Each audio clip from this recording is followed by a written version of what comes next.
बाटे जादो जी के गोरिया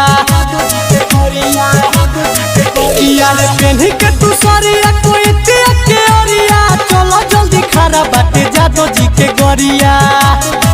अनंत होई जहे कहीं गुस्सा ए भौजी तो पली हो बनिया से गुफा ना तो घुसी भीतरी ले भूसा ए भौजी तो पली हो बनिया से गुफा ना तो घुसी भीतरी ले भूसा। सनहिया रिकॉर्डिंग स्टूडियो कटसा।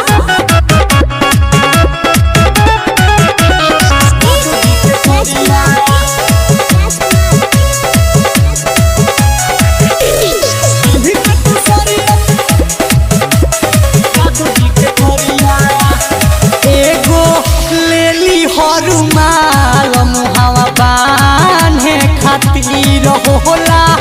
गेहुआ के टुड़वा सबसे बड़ा का साथी हाँ एगो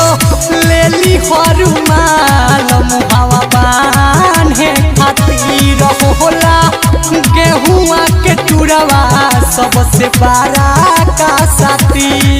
न तती तोहर दिलवा दुखा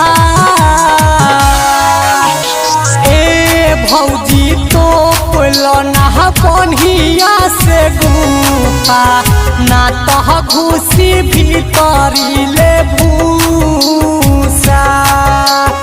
ए भौजी तो पिलो ना बनिया से गुफा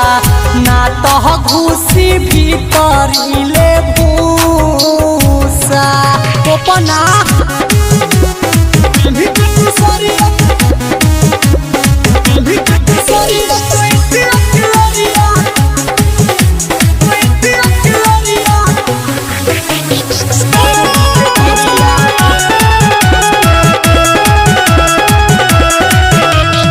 सनहिया रिकॉर्डिंग स्टूडियो कटसा।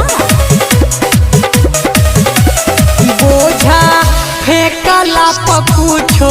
नहीं दिखे के चाही राइटर मंज सोनू दीपक रही है मोरी के पानी बोझा फेंकला पर कुछो नहीं दिखे के चाही राइटर मंज सोनू दीपक रही है मोरी के पानी कोनो हो जाई उहाँ लुचा ए भौजी तो पोलो ना बनिया से गुफा